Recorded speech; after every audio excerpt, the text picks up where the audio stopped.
केंद्र में मेरे सहयोगी हमारे पूर्व मुख्यमंत्री सर्बानंद सोनोवाल जी, राममोहन नायडू जी, मुरलीधर मोहोल जी, पवित्रा मार्गरेटे जी, असम सरकार के मंत्रीगण, अन्य महानुभाव, भाई और बहनों,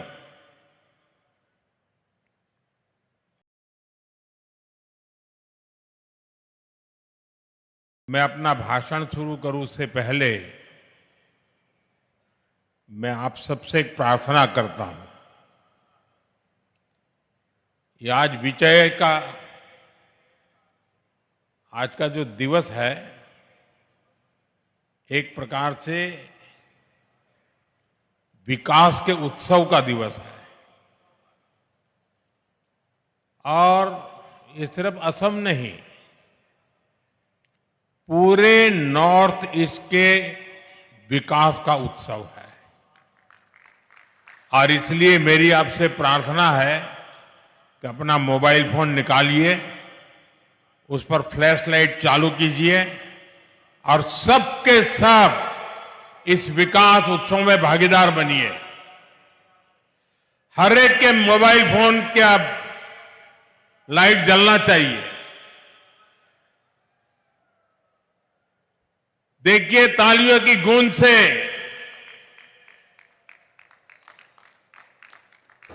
पूरा देश देखेगा कि असम विकास का उत्सव मना रहा है।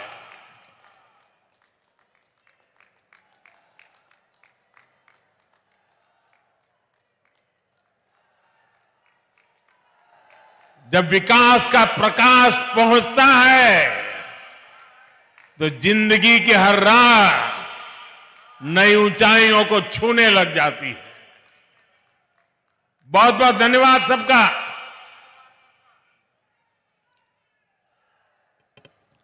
साथियों, असम की धरती से मेरा लगाव,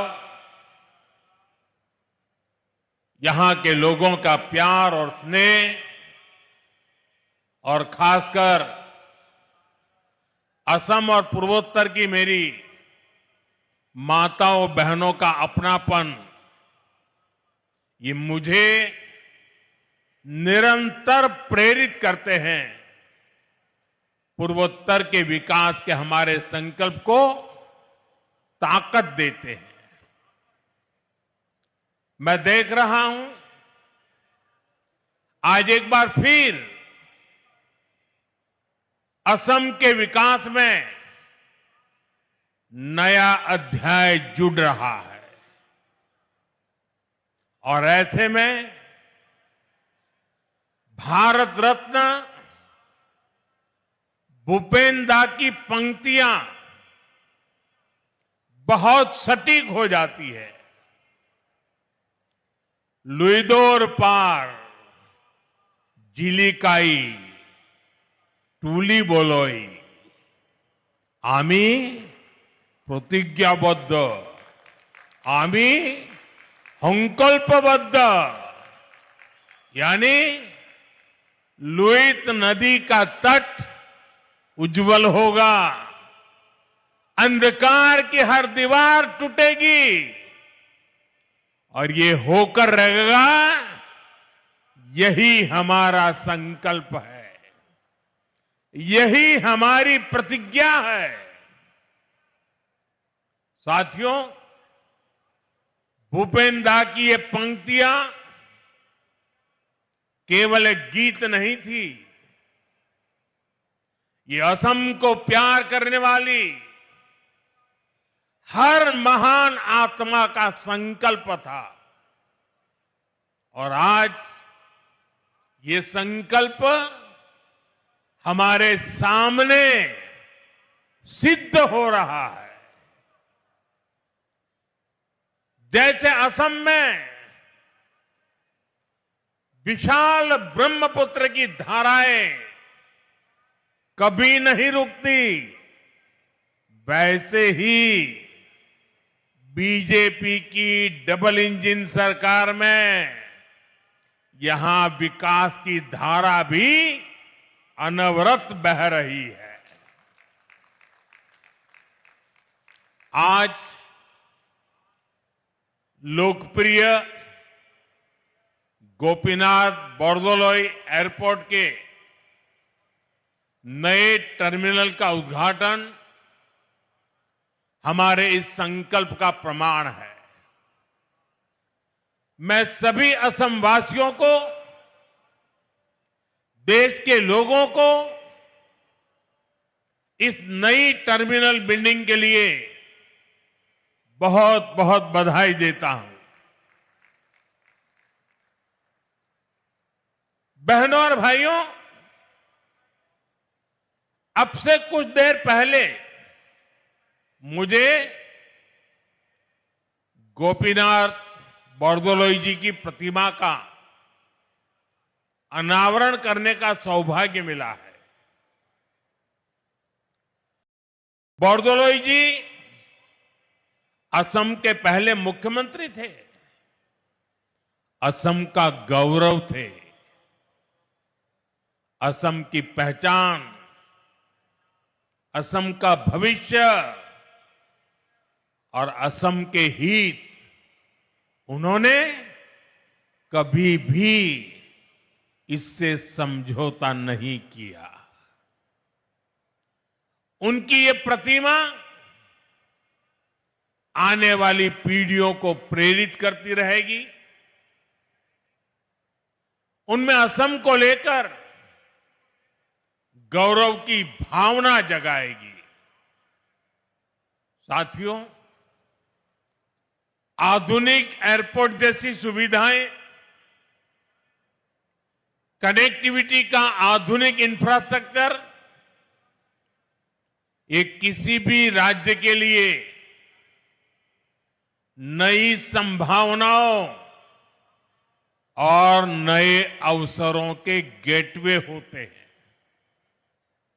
ये राज्य के बढ़ते आत्मविश्वास और लोगों के भरोसे के स्तंभ होते हैं। आप भी जब देखते हैं कि असम में इतने शानदार हाईवे बन रहे हैं, एयरपोर्ट बन रहे हैं, तो आप भी कहते हैं अब जाकर असम के साथ न्याय होना शुरू हुआ है। वरना साथियों, कांग्रेस की सरकारों के लिए असम और पूर्वोत्तर का विकास उनके एजेंडे में ही नहीं था। कांग्रेस की सरकारें और उनमें बैठे लोग कहते थे, असम और पूर्वोत्तर में जाता ही कौन है। कांग्रेस कहती थी असम को, पूर्वोत्तर को आधुनिक एयरपोर्ट की, हाईवेज और बेहतर रेलवेज की जरूरत क्या है। इसी सोच की वजह से कांग्रेस ने दशकों तक इस पूरे क्षेत्र की उपेक्षा की। साथियों, कांग्रेस 6-7 दशक तक जो गलतियां करती रही और मोदी एक एक करके उसको सुधार रहा है। मोदी कहता है, कांग्रेस वाले नॉर्थ ईस्ट जाए या न जाए, मुझे तो नॉर्थ ईस्ट और असम आते ही अपने लोगों के बीच होने का एहसास होता है। मोदी के लिए असम का विकास ये जरूरत भी है, जिम्मेदारी भी है और इसकी जवाबदेही भी है। और इसलिए साथियों, बीते 11 वर्षों में असम और नॉर्थ ईस्ट के लिए लाखों करोड़ रुपयों की विकास परियोजनाएं शुरू हुई है। आज असम आगे भी बढ़ रहा है और नए कीर्तिमान भी गढ़ रहा है। मुझे जानकर अच्छा लगा कि असम भारतीय न्याय संहिता लागू करने में देश में नंबर 1 राज्य बना है। असम ने 50 लाख से ज्यादा स्मार्ट प्रीपेड मीटर लगाकर भी एक नया रिकॉर्ड बनाया है। कांग्रेस के समय में असम में बिना पर्ची, बिना खर्ची के सरकारी नौकरी मिलना असंभव था, लेकिन आज यहां हजारों युवाओं को बिना पर्ची, बिना खर्ची नौकरी मिल रही है। भाजपा की सरकार में असम की संस्कृति को हर मंच पर बढ़ावा दिया जा रहा है। मैं भूल नहीं सकता जब पिछले साल 13 अप्रैल को गुवाहाटी स्टेडियम में 11,000 से ज्यादा कलाकारों ने एक साथ बिहू नृत्य किया था। इस घटना को गिनीज वर्ल्ड रिकॉर्ड में दर्ज किया गया है। ऐसे ही नए रिकॉर्ड बनाते हुए असम तेजी से आगे बढ़ रहा है। साथियों, अब इस नई टर्मिनल बिल्डिंग से गुवाहाटी और असम की क्षमता और ज्यादा बढ़ जाएगी। इस टर्मिनल पर हर साल करीब 1.25 करोड़ से ज्यादा यात्री सफर कर सकेंगे, यानी बड़ी संख्या में पर्यटक भी असम आ सकेंगे। श्रद्धालुओं के लिए मां कामाख्या के दर्शन की सुविधा भी आसान हो जाएगी। इस नए एयरपोर्ट टर्मिनल में कदम रखते ही ये साफ दिखता है विकास भी और विरासत भी, ये मंत्र के मायने क्या है। इस एयरपोर्ट को असम की प्रकृति और संस्कृति को ध्यान में रखकर गढ़ा गया है। टर्मिनल के अंदर हरियाली है, इंडोर फॉरेस्ट जैसी व्यवस्था है, चारों तरफ प्रकृति से जुड़ा डिजाइन है। यहां आने वाला हर यात्री सुकून महसूस करे। इसकी बनावट में बांस का खास इस्तेमाल किया गया है। बांस असम के जीवन का अभिन्न हिस्सा है। वो यहां मजबूती भी दिखाता है और खूबसूरती भी। और दिल्ली में बैठे हुए भूतकाल की सरकारों को ये बंबू क्या है इसकी पहचान भी नहीं थी। आप हैरान होंगे, 2014 में आपने मुझे काम दिया, उसके पहले हमारे देश में एक कानून था। ये कानून ऐसा था कि आप बंबू को काट नहीं सकते। अब कोई मुझे समझाए भाई, क्यों? क्योंकि उन्होंने कह दिया बंबू एक ट्री है, वृक्ष है, और जब एक बार वृक्ष कह दिया तो फिर सारे दरवाजे बंद हो गए। जबकि बांबू दुनिया मानती है कि ये एक पौधा है। और हमने कानून हटाया और ग्रास की कैटेगरी में जो सचमुच में बंबू की पहचान है उसमें लाया, और तब जाकर के आज ये बांबू से इतनी बड़ी भव्य इमारत निर्माण हुई है। और आज अगर आप सोशल मीडिया देखोगे तो दुनिया भर में भारत के एयरपोर्ट की रचनाओं की चर्चा हो रही है। साथियों, इंफ्रास्ट्रक्चर के इस विकास का बहुत बड़ा संदेश भारत की विकास यात्रा की पहचान बन रहा है। इससे उद्योगों को बढ़ावा मिलता है, निवेशकों को कनेक्टिविटी का भरोसा मिलता है, लोकल प्रोडक्ट्स को दुनिया भर में पहुंचाने का रास्ता खुलता है और सबसे बड़ा भरोसा उस युवा को मिलता है जिसके लिए नए अवसर पैदा होते हैं। और इसलिए आज हम असम को असीम संभावनाओं की इस उड़ान पर आगे बढ़ते देख रहे हैं। साथियों, आज भारत को देखने का दुनिया का नजरिया बदला है और भारत की भूमिका भी बदली है। भारत अब दुनिया की तीसरी सबसे बड़ी अर्थव्यवस्था बनने जा रहा है। 11 साल के भीतर भीतर ये कैसे हुआ?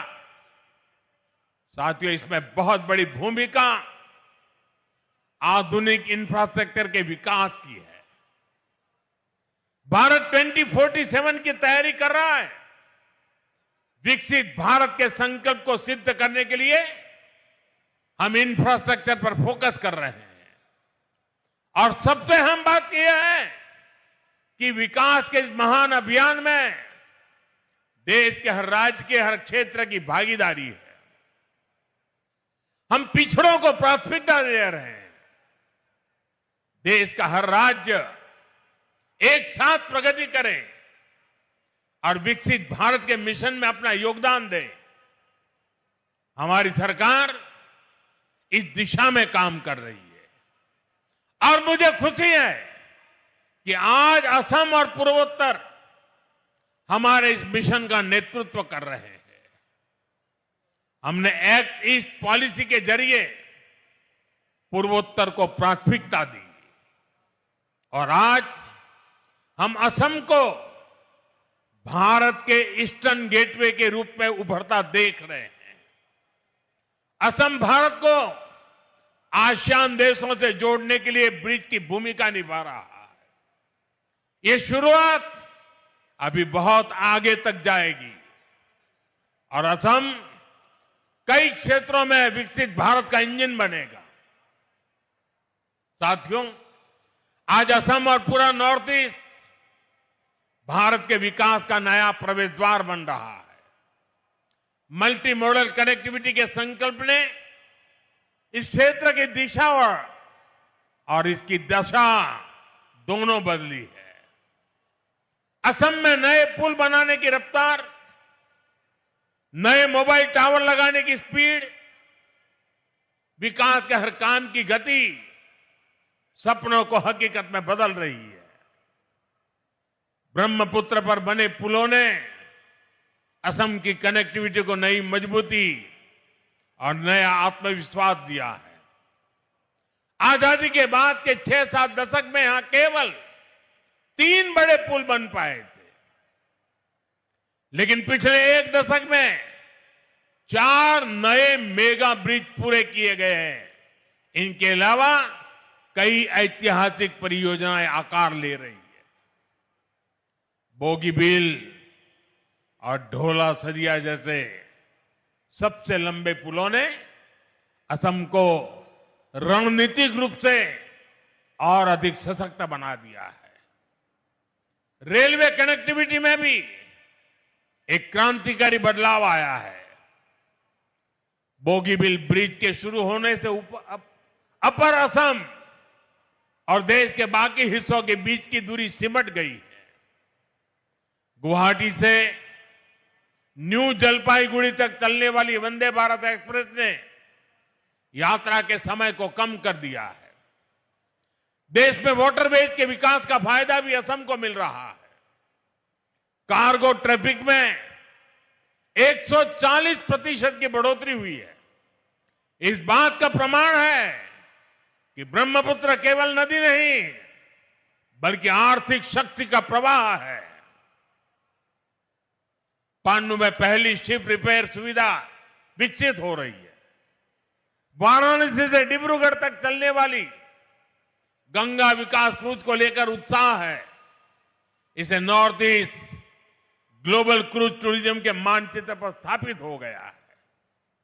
साथियों, कांग्रेस की सरकारों ने असम और पूर्वोत्तर को विकास से दूर रखने का जो पाप किया था, उसका बहुत बड़ा खामियाजा देश की सुरक्षा, एकता और अखंडता को उठाना पड़ा। कांग्रेस की सरकारों में हिंसा का दौर दशकों तक फलता फूलता रहा। हम केवल 10-11 साल के भीतर उसे खत्म करने की तरफ बढ़ रहे हैं। पूर्वोत्तर में पहले जहां हिंसा और खून खराबा होता था, आज वहां 4G और 5G टेक्नोलॉजी से डिजिटल कनेक्टिविटी पहुंच रही है। जो जिले कभी हिंसाग्रस्त माने जाते थे, आज वो आकांक्षी जिलों के रूप में विकसित हो रहे हैं। आने वाले समय में यही इलाके इंडस्ट्रियल कॉरिडोर भी बनेंगे। इसलिए आज नॉर्थ ईस्ट को लेकर एक नया भरोसा जगा है। हमें इसे और मजबूती देनी है। साथियों, हमें असम और पूर्वोत्तर के विकास में कामयाबी इसलिए भी मिल रही है कि हम इस क्षेत्र की पहचान और संस्कृति की सुरक्षा कर रहे हैं। कांग्रेस ने एक और पाप किया था। उसने यहां की पहचान को मिटाने की साजिश की थी। और यह षड्यंत्र केवल कुछ वर्षों का नहीं है। कांग्रेस के इस पाप की जड़ें आजादी के पहले से जुड़ी है। वो समय जब मुस्लिम लीग और अंग्रेजी हुकूमत मिलकर भारत के विभाजन की जमीन तैयार कर रहे थे, उस समय असम को भी अविभाजित बंगाल का यानी ईस्ट पाकिस्तान का हिस्सा बनाने की योजना बनाई गई थी। कांग्रेस उस साजिश का हिस्सा बनने जा रही थी। तब बोरदोलोई जी अपनी ही पार्टी के खिलाफ खड़े हो गए थे। उन्होंने असम की पहचान को खत्म करने के इस षड्यंत्र का विरोध किया और असम को देश से अलग होने से बचा लिया। भाजपा पार्टी हमेशा पार्टी लाइन से ऊपर उठकर हर देशभक्त का सम्मान करती है। अटल जी के नेतृत्व में जब भारतीय जनता पार्टी की सरकार आई, तब उन्हें भारत रत्न दिया गया। भाइयों बहनों, बोरदोलोई जी ने आजादी के पहले तो आसाम को बचा लिया था, लेकिन उनके बाद कांग्रेस ने फिर से असम विरोधी और देश विरोधी काम शुरू कर दिए। कांग्रेस ने अपना वोट बैंक बढ़ाने के लिए मजहबी तुष्टीकरण के षड्यंत्र रचे। बंगाल और असम में अपने वोट बैंक वाले घुसपैठियों को खुली छूट दी गई है। यहां की डेमोग्राफी को बदला गया है। इन घुसपैठियों ने हमारे जंगलों पर कब्जा किया, हमारी जमीनों पर कब्जा किया। इसका नतीजा यह हुआ कि पूरे असम की सुरक्षा और पहचान दांव पर लग गई है। साथियों, आज हेमंता जी की सरकार और उनकी टीम के सभी साथी बहुत मेहनत से असम के संसाधनों को इस गैर कानूनी और देश विरोधी अतिक्रमण से मुक्त करा रही है। असम के संसाधन असम के लोगों के काम आए, इसके लिए हर स्तर पर काम हो रहा है। केंद्र सरकार ने भी घुसपैठ रोकने के लिए सख्ती की है। अवैध घुसपैठियों को बाहर निकालने के लिए उनकी पहचान भी कराई जा रही है।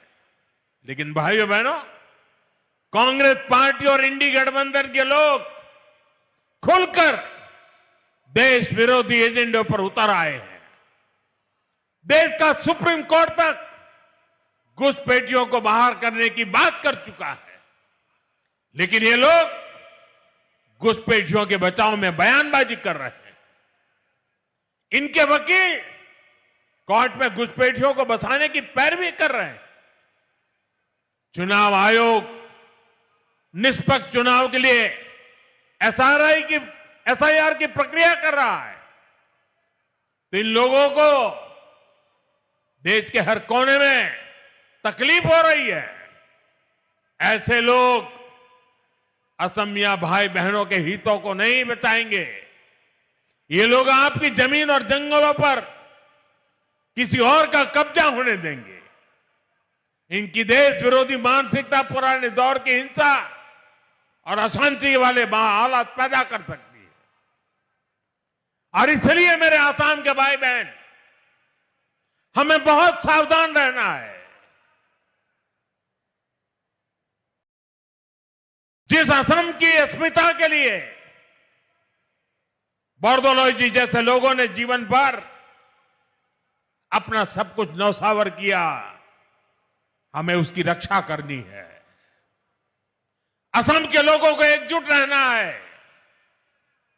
हमें असम के विकास को डिरेल होने से बचाना है।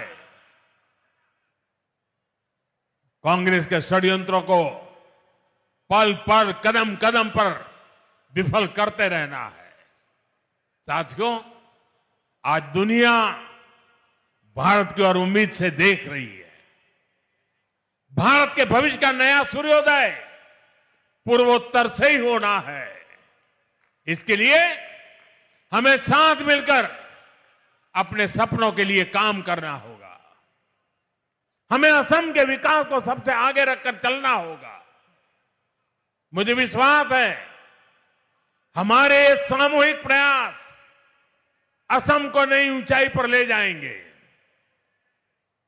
हम विकसित भारत के सपने पूरा करेंगे और विकसित असम से विकसित भारत का रास्ता बनने वाला है। इसी कामना के साथ मैं एक बार फिर नए टर्मिनल की बधाई देता हूं। आप सबका बहुत बहुत धन्यवाद। मेरे साथ बोलिए, वंदे वंदे वंदे वंदे वंदे वंदे वंदे।